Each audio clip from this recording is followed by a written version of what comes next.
اسی طرح اگر سورۃ یاسین کو آپ دیکھیں تو اس سے بھی قرآن مجید کا طریقہ تدریس آپ کے سامنے آئے گا. سب سے پہلے حروف مقطعات ہے یاسین. یاسین کہہ کے کہا جو قرآن الحکیم، قرآن حکیم کی قسم. کس بات پہ قسم کھائے گی؟ انک لمن المرسلین، نبی صلی اللہ علیہ وسلم کی رسالت پر. اس سے آپ دیکھیے کہ واضح طور پہ پتہ چل رہا ہے کہ ہدایت کے لیے دو چیزیں انتہائی ضروری ہیں، بیسک کمپوننٹس ہیں. اگر یہ دو چیزیں نہ ہو تو ہدایت ہی نہیں. ایک طرف قرآن حکیم اور دوسری طرف مرسلین، جن میں سے خاص طور پر نبی صلی اللہ علیہ وسلم کا ذکر ہے. اور پھر اگر آپ پیچھے کو آئے تو انک لمن المرسلین علی صراط مستقیم، رسول سیدھے راستے پر ہے. اور قرآن حکیم کیا ہے؟ تنزیل العزیز الرحیم ہے، اللہ رب العزت کا نازل کردہ ہے جو زبردست بھی ہے، رحم فرمانے والا بھی ہے. اب ایک آیت ہے اور ایک آیت کے اندر ہدایت کے دونوں سورسز بتا دیے گئے اور کتنے لاجیکل طریقے سے بتا دیے گئے. اور صراط مستقیم کی ایک طرح سے ڈیفینیشن بھی یہاں مل جاتی ہے. اور پھر قرآن مجید کا تعارف بھی کرا دیا گیا ہے کہ وہ حکمت والی کتاب ہے، وزڈم سے بھرپور ہے. اور پھر یہ کہ اللہ کی کتاب ہے جس کی دو زبردست صفات کا ذکر ہے، ایک طرف العزیز اور دوسری طرف الرحیم. تقابل بھی آ گیا اس میں. اور پھر آپ دیکھیے کہ پوری ڈیفینیشن بھی آ گئی صراط مستقیم کی، اللہ عمل بھی بتا دیا گیا. پھر مقصد بتا دیا گیا کیوں بھیجا گیا آپ کو اور کیوں بھیجا گیا کتاب کو. لتنذر قوما ما انذر آباؤہم، تاکہ آپ ایسے لوگوں کو خبردار کریں جن کے آباء و اجداد خبردار نہیں کیے گئے تھے، یعنی جن کے آباء و اجداد کے پاس قرآن کا پیغام نہیں تھا. نتیجہ کیا ہوا؟ قرآن نہ ہونے کی صورت میں فہم غافلون، وہ غفلت میں پڑے ہوئے. آج بھی آپ دیکھیں جہاں کہیں غفلت ہے تو اس کی بنیادی وجہ کیا ہے؟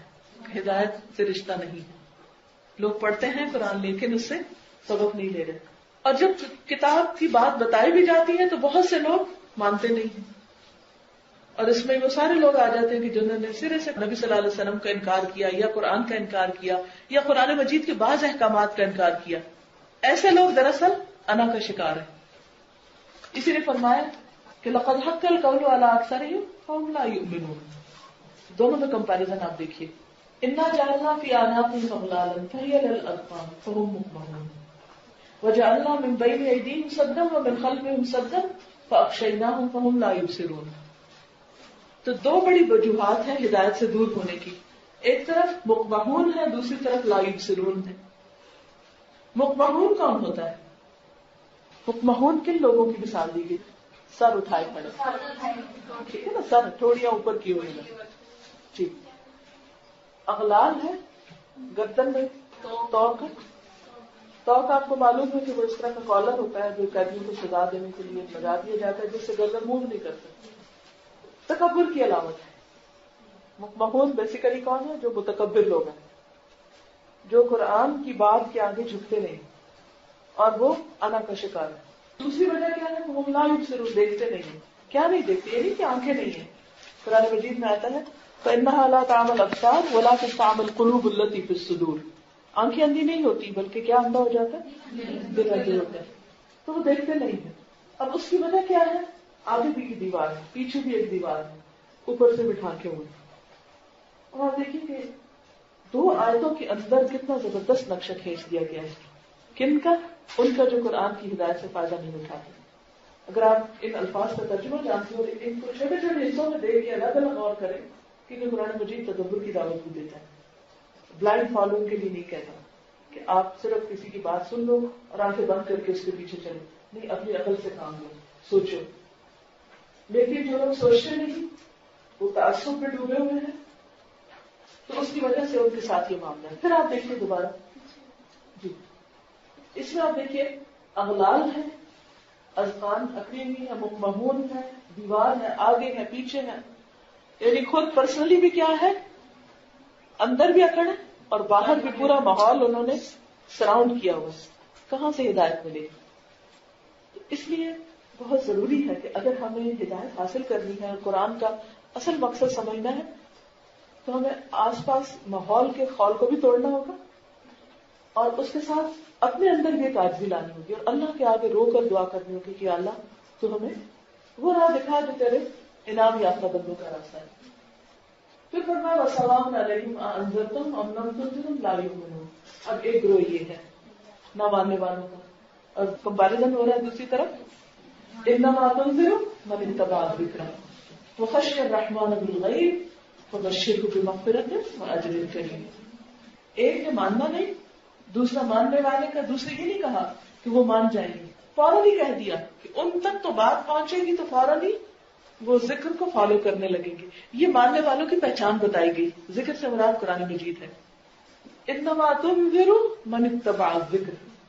آپ اسی کو ڈرا سکتے ہیں جو ذکر کی پیروی کرے، اس کو فالو کرے اور اس پر عمل کرے، اور پھر تنہائی میں بھی رب کے ساتھ وہی معاملہ کرے جو پبلک میں کر رہے ہیں. غائبانہ طور پہ رب سے ڈر، بغیر رب کو نہیں دیکھا پھر بھی ڈرتا ہے، اکیلا ہے پھر بھی رب سے ڈرتا ہے. ایسے شخص کے لیے کیا ہے؟ مغفرت، اجر. پھر دونوں کا انجام بتا دیا گیا کہ ایک دن آئے گا جب سب مرے ہوئے زندہ ہوں گے دوبارہ. پھر کیا ہوگا اس کے لیے تیاری ہو رہی ہے ابھی. نکتب کیا ما قدموا وآثارهم وکل شیء احصیناہ فی امام مبین. اعمال نامے کی بات کر دی گئی کہ کس طریقے پہ اعمال نامہ تیار ہو رہا ہے. اس میں نمبر 1 لکھا جا رہا ہے، 2 چیزیں لکھی جا رہی ہیں. ایک وہ جو ڈے ٹو ڈے لائف میں ہم کام کرتے ہیں، ما قدموا، جو اپنی زندگی میں ہم آگے بھیج رہے ہیں. اور دوسرے وہ جو ہم اپنے پیچھے آثار چھوڑ کے جا رہے ہیں. اپنا کوئی علمی سرمایہ ہے، یا شاگرد ہے، یا کوئی لوگوں میں اچھی یادیں ہیں، یا اچھی اولاد کی تربیت کر کے چھوڑ رہے ہیں. یعنی جو کچھ ہمارے پیچھے بچتا ہے. اگر ہم صرف مال سمیٹ رہے ہیں تو باقی آثار کیا رہ جائیں گے؟ کہ ہاں وہ فلاں نے حویلی بنائی تھی اور وہ کھڑی ہے، یہ فلاں نے سڑک بنائی تھی، یہ برج بنایا تھا، اس پہ نام کی تختی لگی، اگلا آئے گا وہ اتار کے اپنی لگا لے گا. تو جس چیز کے لیے انسان دوڑتا ہے آثار بھی وہی اس کے باقی رہ جاتے ہیں. ایک وہ آثار ہیں جو تختیوں پہ ہم خود اپنے لکھواتے ہیں، اور ایک وہ ہیں جو اللہ کے ہاں تختیوں پر لکھے چلے جا رہے ہیں. اور یہ سب کچھ امام مبین میں ہے. مبین کہتے ہیں روشن کو، اور امام کہتے ہیں واضح اور کھلی کتاب. میں جب اسکرین دیکھتی ہوں کمپیوٹر کی تو مجھے یہ بات زیادہ سمجھ آتی ہے بنسبت کتاب کے عام رجسٹر کے. اردو ترجمہ میں عموماً کیا ترجمہ کیا جاتا ہے امام مبین کا؟ کھلی کتاب، رجسٹر. تو رجسٹر بھی ٹھیک ہے، وائٹ پیپر ہوتا ہے اوپر لکھ لیتے ہیں، لیکن جس طرح اسکرین کے اوپر چیزیں نمایاں ہوتی، روشن اسکرین ہے نا، ایک تو دیوار پہ لکھتے، اور ایک یہ کہ پیچھے روشنی ہے، مبین ہے، وہ کیا کر رہی ہے؟ بیان کر رہی، واضح کر رہی ہے اس کو مزید. بہرحال قیامت کے دن کچھ بھی چھپا نہیں رہ جائے گا اور یہ انجام ہوگا. اب آپ دیکھیے قرآن مجید کا انداز تدریس. پہلے تو پورے کانسیپٹ سمجھا دیے، ہدایت کا کون ہدایت حاصل کرتا ہے اس کا طریقہ بتا دی. اب نمبر 2 گزشتہ اقوام کے مثال سے بات سمجھائی جا رہی ہے کہ پچھلی قوموں کے حالات سے سبق لو. اور نبی صلی اللہ علیہ وسلم سے کہا جا رہا ہے کہ آپ ان کے سامنے وہ ایک بستی والوں کا قصہ سنائیے. بستی کا نام نہیں بتایا کہ اس سے قرآن مجید میں جتنے بھی عام طور پر واقعات ہیں اس میں بہت زیادہ ناموں پہ توجہ نہیں ہے. مقصد اور مفہوم جو ہدایت اصل حاصل کرنا ہے اس کی طرف متوجہ رکھا گیا. وہاں کیا ہوا؟ اذ جاء المرسلون، پھر بتایا گیا اذا ارسلنا الیہم اثنین، 2 آئے، فکذبوہما، انہوں نے دونوں کو جھٹلا دیا، فعززنا بثالث، ہم نے ایک اور بھیج دیا تیسرا. اور ان سب نے کیا کہا؟ انا الیکم مرسلون، ہم آپ کی طرف رسول ہیں. قالوا، قوم نے جواب دیا، ما انتم الا بشر مثلنا، تم تو ہمارے جیسے انسان ہو. اور صاف کہہ دیا وما انزل الرحمن من شیء. یہ 2 ان کی حجتیں تھیں. نمبر 1 اب وہ جو شروع میں تھا نا مقمحون اور لا یبصرون، وہ یہاں نظر آ رہا ہے. اب دیکھیں جیسے کوئی بھی مضمون ہوتا ہے نا، پہلے تمہید ہوتی ہے، پھر اس کے بعد نفس مضمون آ جاتا ہے، پھر آخر میں اس کا خلاصہ آ جاتا ہے، اس کو وائنڈ اپ کیا جاتا ہے. پہلا رکوع کیا تھا؟ تمہید تھی، مکی صورت ہے. اب اصل مقصد کی طرف آ گئی، کیونکہ نبی صلی اللہ علیہ وسلم اہل مکہ کو تعلیم دے رہے تھے، اور اہل مکہ کے حال کو چسپاں کیا گیا کس کے حال پر؟ اس بستی والے کے حال پر، کہ ان بستی والوں نے یہی کیا تھا جیسے اہل مکہ تم کر رہے. جب ان کے پاس رسول آئے تو انہوں نے کیا کہا؟ ہم کیوں رسول تم کو مانے، ہمارے جیسے تو ہو تم. یہ کیسا جملہ ہے؟ تکبر والا جملہ ہے. اور پھر دوسرا ٹوٹل جھٹلا دینا، لا یبصرون، بالکل اندھا بن کے کہنا پر ان انتم الا تکذبون، اور الٹا پیغمبروں کو جھٹلانا. اچھا آپ دیکھیں کہ پیغمبروں کا جواب کتنا خوبصورت ہے، کوئی بحث نہیں کی. قالوا ربنا یعلم، تم نہیں مانتے نہ مانو، ہمارے رب کو پتا ہے. انا الیکم لمرسلون، اب آپ دیکھیے شدت آ گئی ہے. پیچھے کہا انا الیکم مرسلون, اب کیا کہا انا الیکم لمرسلون وما علینا الا البلاغ المبین, اور ہمارا کام تو پہنچانا ہے, تو مانتے یا نہیں مانتے. اب آپ دیکھیے ایک طرف قوم ہے اور دوسری طرف پیغمبر ہے. قوم کیا کہتی ہے, پیغمبر کیا کہتے ہیں, تقابل دیکھیے, ڈائلاگ آپس میں ایکسچینج ہو رہے ہیں. قالوا انا تطیرنا بکم, وہ کہتے ہیں ہم تمہیں منحوس سمجھتے ہیں. پیغمبر کہتے ہیں قالوا طائرکم معکم, ہمیں منحوس کہتے ہیں, سوچو کہیں ایسا تو نہیں کہ وہ نحوست تمہارے ساتھ لگی ہوئی. دھمکی دیتے ہیں لئن لم تنتهوا لنرجمنکم, باز نہیں آیا تو ہم تم کو سنسار کر دیں, پتھروں سے مار دیں گے. قوم کہہ رہی. پیغمبر کہتے ہیں اچھا اس لیے دھمکی دیتے ہو کہ تمہیں نصیحت کر رہے ہیں, ہم تمہیں پیار بھری باتیں کرتے ہیں, تم ان کو پتھر مارتے ہو. ذکر تم تذکیر کیا ہوتی ہے, نصیحت. کمپیریزن آپ دیکھ رہے ہیں. وہ کہتے ہیں وَلَا يَمَسَّنَّكُم مِّنَّا عَذَابٌ أَلِيمٌ, ہم تم کو سخت عذاب کا مزہ چکھائیں گے. وہ کہتے ہیں بل انتم قوم مسرفون, اتنی سخت باتیں کر رہے ہو, ہمیں ٹیررسٹ کہتے ہو, اصل میں تو تم خود حد سے بڑے ہو. وجاء اقصى المدينة رجل يسعى, اب آپ دیکھیے کہ وہاں پر تو کوئی نہیں مانا. لیکن قرآن کے مدرس کو ہمیشہ یاد رکھنا چاہیے کہ جہاں نہ ماننے والے لوگ ہیں وہیں پر ماننے والے بھی ہوتے ہیں, چاہے وہ ایک ہو. بعض اوقات آپ کے آس پاس, آپ کے سامنے, آپ کی بستی میں, آپ کے لوگوں میں, آپ کے خاندان میں, آپ کے رشتہ داروں میں کوئی آپ کی بات نہیں مانتا, لیکن اللہ سبحانہ وتعالیٰ آپ کے اندر سے نکلی بات کو دور تک پہنچا دیتا ہے. یہ جو ڈائریکٹ لسنرز تھے انہوں نے فائدہ نہیں اٹھایا. یہ جو رجل تھا, جاء من اقصى المدینہ رجل یسعى, دور شہر کے پرلے کونے سے ایک شخص دوڑتا ہوا آ رہا ہے, جس نے انڈائریکٹ میسج سنا. جس تک بات کیسے پہنچی, لوگوں کے ذریعے. وہ ایک دوسرے کو, دوسرا تیسرے کو آگے آگے پہنچاتا جا رہا ہے. وہ آ کے پیغمبروں کی اب تائید کرتا ہے. قال یا قوم اتبعوا المرسلین, اے میری قوم رسولوں کی پیروی کرو. اتبعوا من لا يسألكم اجرا وهم مهتدون, اور وہ دو کوالٹیز بتاتا ہے کس کی, رسولوں کی. یہ مدرسات القرآن کے اندر بھی ہونی چاہیے. نمبر 1, من لا يسألكم اجرا, لوگوں سے کسی اجر کی توقع نہ ہو, حتیٰ کہ تعریف کی توقع بھی نہ ہو.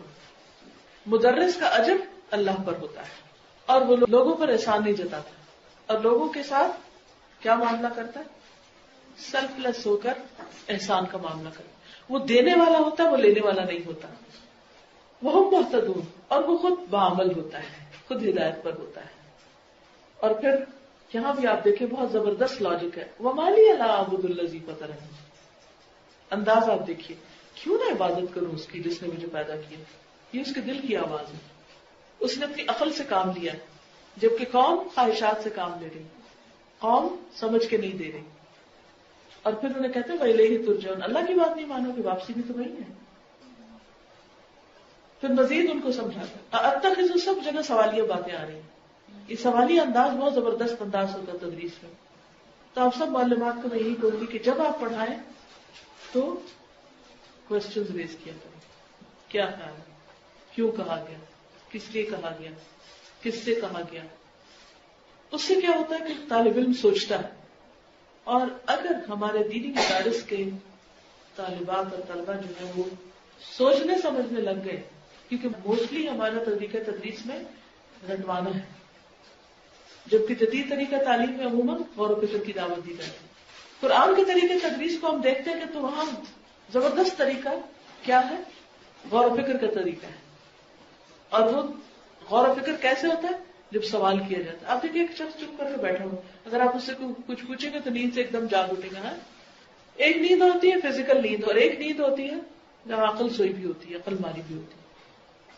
اللہ سبحانہ تعالیٰ نے اس قوم کی مثال دے کے, اس شخص کی بات بتا کر, اسی کا ڈائلاگ لوگوں کے سامنے رکھ کے لوگوں کو سوچنے اور غور کرنے کا موقع عطا کیا ہے.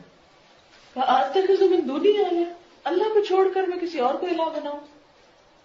وہ الہ, اگر رحمان نے مجھے کوئی نقصان پہنچانا چاہا تو وہ تو مجھے بچا نہیں سکتے, ان کی تو سفارش ہی کام نہیں آئے گی, اور وہ میرے کسی بھی کام نہیں آ سکتے. انی ذل فی ضلال مبین انی آمنت بربکم فاسمعون. پھر وہ اپنی بات کرتا ہے, میں تو ایمان لے آیا, تم بھی سن لو. اگر میں تمہاری باتیں مانوں تو میں بھٹک جاؤں گا. تو دلال اور ایمان دو مختلف چیزیں ہیں, دونوں کا کمپیریزن ہے. اب آپ دیکھیے کہ اللہ سبحانہ تعالیٰ نے اچھا کرنے والوں کا انجام بھی ساتھ ہی بتا دیا. کس لیے؟ تاکہ سننے والوں کو شوق ہو.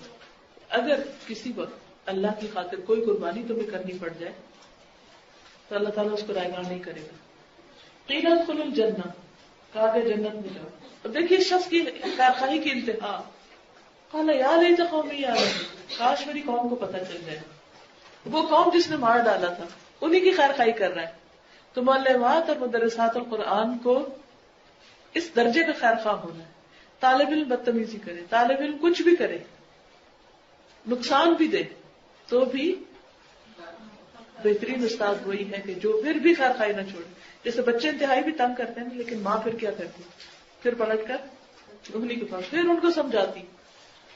اب پیدائش کا مرحلہ کتنا مشکل ہوتا ہے، لیکن بچے کے پیدا کرنے کے بعد وہ یہ تھوڑی کہتی لاؤ اس کو میں 2-4 لگاؤں، اس نے مجھے اتنی تکلیف دی. وہ فوراً اس کو اپنے ساتھ چمٹاتی. تو یہ محبت جب تک آپ کو اپنے شاگردوں کے ساتھ نہیں ہوگی کہ وہ آپ کو پینز بھی دے، تکلیفیں بھی دے، اور پھر آپ ان کے ساتھ خیرخواہی کریں. کیونکہ عموماً کیا تھا، ہم دل چھوڑ بیٹھتے کہ اس نے تو سننا نہیں، اس کو لے جاؤ، ان تلوں میں تیل نہیں، یا ہم ہمت ہار بیٹھتے نہیں. اور پھر اس کو کیا خیرخواہی ہے، کاش میری قوم کو بس یہ پتہ چل جائے کہ میرے رب نے کس بات پہ مجھے بخش دیا اور مجھے عزت والوں میں شامل کر لیا. وما انزلنا علی قومہ من بعد من جند، اس شخص کا انجام بھی بتا دیا گیا، پوری قوم کو بھی انجام بتا دیا گیا. اب یہاں بھی کمپیرزن ہے. ایک ماننے والے کا انجام کیا ہوا جس کو دنیا میں نقصان پہنچایا گیا، اور دوسری طرف نہ ماننے والوں کا انجام کیا ہوا جو دنیا میں بظاہر دھمکیاں دے رہے تھے اور بہت طاقتور تھے. اور اللہ تعالیٰ کہتے ہیں کہ ان کا مقابلہ کرنے کے لیے ہمیں کسی لشکر کی ضرورت نہیں تھی اور ہم اتارنے والے بھی نہیں تھے. ان کانت اللہ صیحۃ واحدہ فاذا ھم خامدون، بس ایک چیز نے ان کو بجھی ہوئی چنگاری کی طرح کر دیا. یا حسرۃ علی العباد. اب آپ دیکھیں کہ یوں لگتا ہے نا کیسے منظر کشی ہے کہ جیسے کسی تباہ شدہ بستی کے پاس انسان بیٹھا ہو اور اس پر اس کے دل میں حسرت ہو. افسوس ان بندوں کے حال پر، انہوں نے بات نہ سمجھی، کس قدر نقصان اٹھایا. ما یاتیہم من رسول الا کانوا بہ یستہزئون. اور یہ ہر دور میں ہوتا ہے کہ جب بھی کوئی رسول آئے قوم جھٹلاتی رہی، مذاق اڑاتی رہی. الم یروا، پھر سوال، کیا انہوں نے دیکھا نہیں، کم اہلکنا قبلہم من القرون، کتنی بستیاں پہلے گزری، انہم الیہم لا یرجعون، وہ پلٹ کے واپس نہیں آئے. وَإِن كُلٌّ لَمَّا جَمِيعٌ لَدَيْنَا مُحْضَرُونَ، سب کو ہماری پاس حاضر ہونا، سب کی واپسی اور سب کا انجام ایک ہی ہے. وہی بات جو شروع میں کہی گئی تمہید میں. اب آپ دیکھ رہے ہیں تمہید میں جتنی باتیں کی گئی تھی وہ ساری ڈیٹیل میں کہانی میں آ گئی. تو اس سے یہ پتہ چلتا ہے کہ قرآن مجید میں جو بیسک اصول اور پرنسپل بتائے گئے ہیں ان کی تفسیر بھی خود قرآن کے اندر موجود ہے.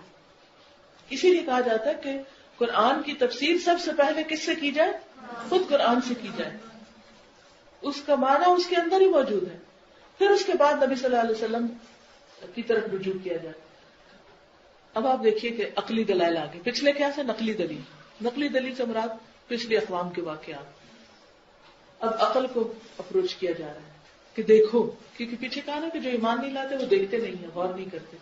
سمجھایا جا رہا ہے دیکھو پچھلی قوم کے واقعے سے نہیں سمجھ آئی، اب ذرا اپنے آس پاس دیکھو. حالانکہ انسان ہر وقت دیکھ رہا ہوتا ہے. وآیۃ لہم الارض المیتہ، ان کے لیے مردہ زمین ایک نشانی ہے. ابھی میں گھر سے نکلی تو ہماری اسٹریٹ میں کوئی کھدائی ہو رہی تھی، کافی گہری کھدائی تھی، اس میں مٹی باہر نکلی تھی. اور میرا دل چاہا کہ میں گاڑی سے نکل کے میں اس مٹی کو ہاتھ میں لے کے دیکھوں کہ اسے اللہ نے پیدا کیا ہے، کتنی خوبصورت، اور کہاں یہ اندر دبی رہتی ہے، جس کو کھودا گیا تو باہر نکلی ہے. کیا چیز ہے، کس چیز سے بنایا اللہ نے اس کو، اور کتنی اس کے اندر عاجزی ہے، اور کہاں دبی پڑی رہتی ہے، اور ہم اس کے اوپر چلتے رہتے ہیں اور اس کے اوپر گھر بنا لیتے ہیں اور اس کے اندر فصلیں اگا لیتے ہیں. ہر طرح کام آتی ہے. بظاہر زمین کیا ہے، مردہ. یہ مٹی جو ہے اس کے اپنے اندر کوئی جان نہیں. یہی نہ پانی ڈالتے ہیں اس پر، اس کو زندہ کر دیتے ہیں، اور یہی مٹی اپنے اندر سے خزانے اگلنے لگتی ہے. یعنی انسان سوچے کہ ساتھ ہی آپ دیکھیں کہ جہاں خدائی نہیں ہوئی وہاں پر بڑے بڑے درخت کھڑے ہیں، پودے کہاں سے نکلے. میں اکثر حیران ہوتی ہوں یہ کس نے یہ پروگرامنگ کی تھی. دنیا میں تو کمپیوٹر کی پروگرامنگ ہم کرتے ہیں، ڈالتے ہیں کچھ، پھر اس کے بعد اس سے رزلٹ لیتے ہیں. اگر کوئی وائرس آ جائے اور وہ سارا خراب ہو جائے, ختم ہو جائے, ریفارمیٹ کراتے ہیں کمپیوٹر. اگر وہ نہ کرے تو وہ کام تو نہیں کرتا, خالی یہ مشین تو کچھ کام نہیں کرے گی. تو اللہ تعالیٰ کس طرح اس کو زندہ کر دیتا ہے. فَمِنْهُ يَأْكُلُونَ, اور پھر اس مٹی سے نکلی چیزیں انسان کھانے بھی لگتے ہیں, اور ان میں ٹیسٹ بھی ہے, اور اس میں رنگ بھی ہے, اور اس میں خوشبو بھی ہے. تو کبھی مٹی کھا کے دیکھیں کہ کدھر ہے وہ رنگ, کدھر ہے وہ خوشبو, کدھر ہے وہ سب کچھ, کہیں بھی نہیں. ایک مردہ بے جان جہاں اس کو ڈالے, مٹی کا ڈھیر جہاں وہ کہتے ہیں نا, مٹی کے ڈھیر کی طرف جہاں پڑا پڑا, لیکن اسی ڈھیر کے اندر سے اللہ تعالیٰ اتنا کچھ نکالتا ہے. تو یہ ایک بہت حیران کن چیز ہے. اور قرآن کا انداز تدریس یہ ہے کہ مثالیں کوئی دور بات نہیں لگتی, وہ جو پاؤں کے نیچے ہے وہاں سے مثال لے, قریب ترین چیزوں کی مثال. اور پھر جن چیزوں کو ہم دیکھتے ہیں ایسے ہی بس سرسری عادتاً ان کو ایک میریکل بنا کے دکھائے, کیونکہ قرآن ہمیشہ کے لیے میریکل ہے نا, قیامت تک کے لیے میریکل, زندہ معجزہ ہے. باقی پیغمبروں کے معجزات ختم ہو گئے, قرآن ہمیشہ کے لیے, کیونکہ ہدایت ہے کتاب قیامت تک کے لیے. فَمِنْهُ يَأْكُلُونَ, اور پھر فرمایا کس طرح ہم نے اس کو باغ لگا دی, وَجَعَلْنَا فِيهَا جَنَّاتٍ مِّن نَخِيلٍ وَأَعْنَابٍ, ایک اسٹریٹ کھڑے ہیں کھجور کے درخت اور ایک انگوروں کی بیلیں ہیں. وَفَجَّرْنَا فِيهَا مِنَ الْعُيُونِ, اسی مٹی کے اندر سے چشمے پھاڑے ہوئے. کیسے وہ پھر سمٹ کے بیٹھ جاتی ہے ایک طرف, اس کے اندر یہ بھی صلاحیت رکھی تاکہ وہ جو پانی ہے اوپر اس سے ہم استفادہ کریں. نہ صرف یہ کہ ہم بلکہ ہمارے پودے اور ہمارے جانور سب استفادہ کر رہے ہیں. لِيَأْكُلُوا مِنْ ثَمَرِهِ, تاکہ وہ اس کا پھل کھائیں. اللہ نے ہمارے لیے بنایا. وَمَا عَمِلَتْهُ أَيْدِيهِمْ, یاد رکھے کہ ان کے ہاتھوں کی کام نہیں ہے. یعنی ٹھیک ہے ہم محنت کرتے ہیں, گوڈی کدائی کرتے ہیں, چیزیں ڈالتے ہیں, نکلتی ہیں, کاٹتے ہیں, بناتے ہیں, پھر کھاتے ہیں, لیکن فرمایا کہ یہ مت دیکھو یہ میرے ہاتھوں کی کمائی ہے, اس کے پیچھے کوئی اور قوت ہے, اس کو پہچانو. افلا یشکرون, وہ کیا چاہتا ہے تم سے؟ الحمدللہ, جو قرآن کا آغاز ہے جہاں سے شکر. سبحان اللہ, اور یہ شکر کیسے ہوتا ہے کہ دل سے آواز اٹھتی ہے. شکر کے سب سے پہلے مقام کہاں ہے؟ مقام شکر دل. اور وہ کیسے کیا طریقہ بتا دیا, سبحان اللہ, اللہ پاک ہے. پھر اس کے بعد انسان زبان سے بولتا ہے, پھر اس کی کائنات غور و فکر کرتا ہے کہ کیا کیا اس نے کیا, اس کی کسی نعمت کا ذکر کرتا ہے, اور پھر اس کے مطابق عمل بھی کرتا ہے. خلق الازواج کلھا, ہر چیز میں جوڑے پیدا کیے. اب تو یہ سائنس نے یہ بتایا کہ پانی کے اندر بھی جوڑے موجود ہیں. مما تنبت الارض, 3 چیزوں کا یہاں ذکر ہے. زمین جو کچھ اگاتی ہے, پودوں میں جوڑے ہیں. ومن انفسہم, ان کے اپنے نفسوں کے اندر, ایک تمہارے اعضاء کی شکل میں, اور دوسرے مرد عورت کا. ومما لا یعلمون, اور اس کے علاوہ بھی چیزیں جن میں جوڑے موجود ہیں جن کا ہمیں علم ہی نہیں ہے. اور یہ لا علمی ہمیشہ باقی رہے گی.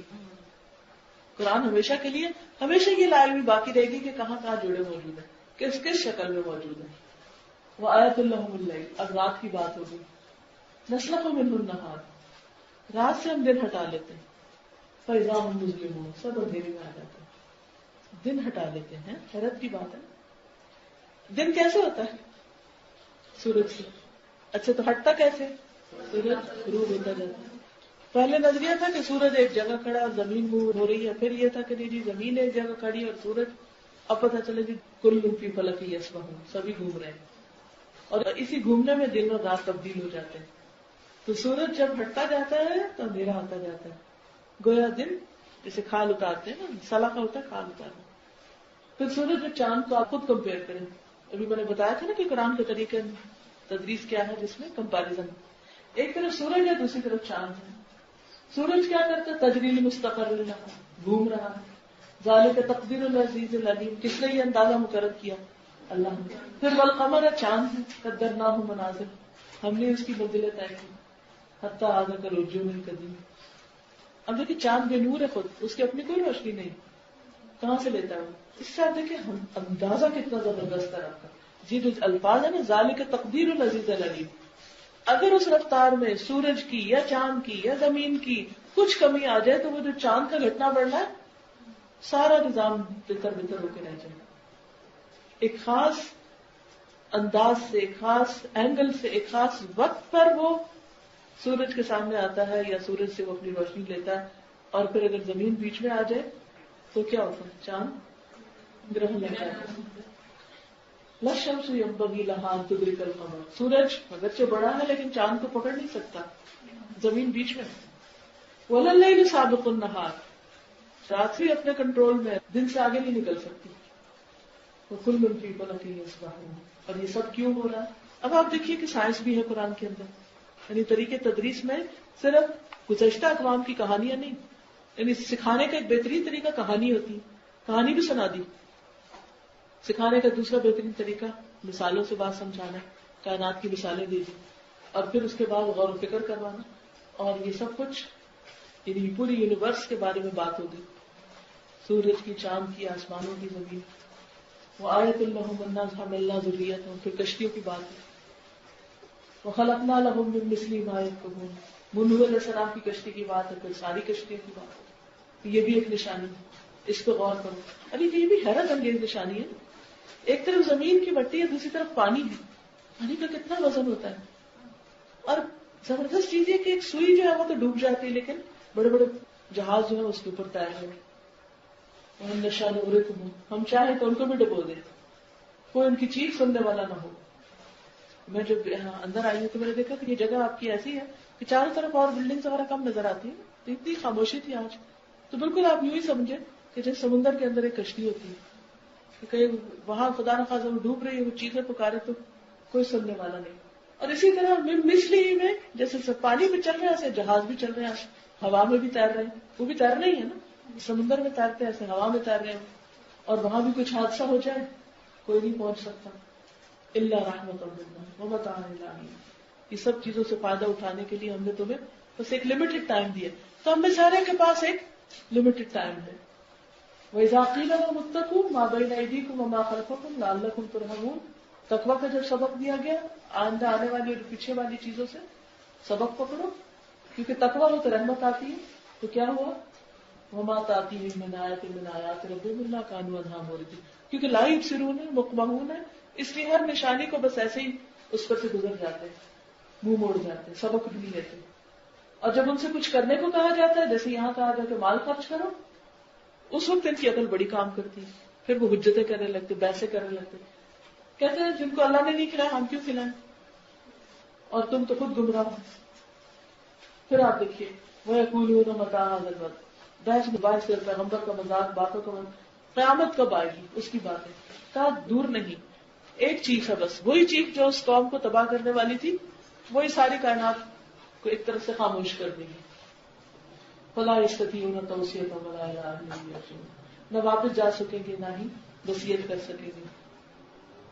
پھر اب یہاں پہ کنیکشن آپ دیکھ رہے ہیں کس طرح ایک چیز سے دوسری چیز کی طرف جا رہے ہیں. جب آخرت کی بات ہوگی تو پھر اس کے بعد آخرت کے مناظر، سور پھونکنے کی بات، قبروں سے کیسے نکلیں گے، پھر اس وقت انسان کی پریشانی کا ذکر، اس وقت انسان کہے گا کہ رحمان نے سچ کہا، پیغمبروں نے سچ کہا.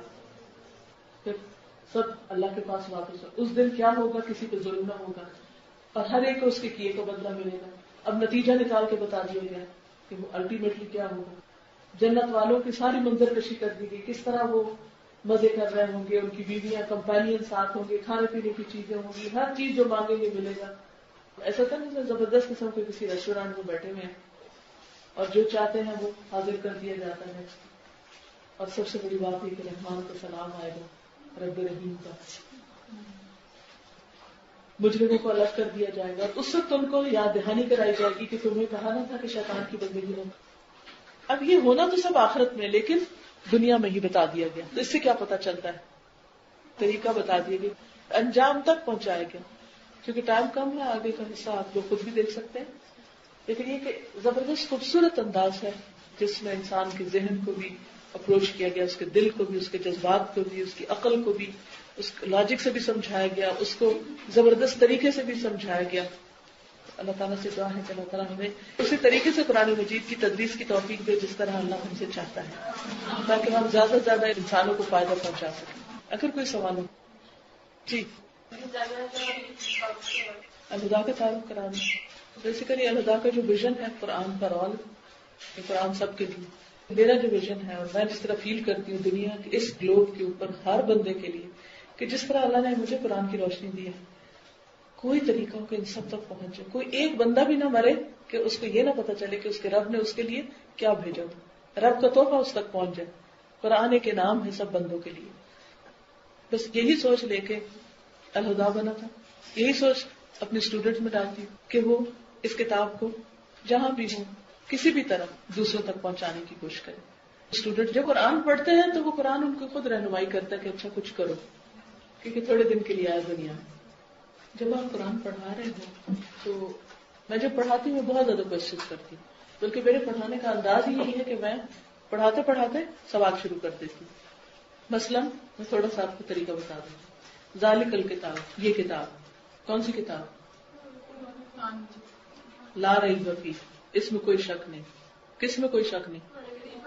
قرآن کریم میں کوئی شک نہیں. واقعی کوئی شک نہیں؟ یقین ہے؟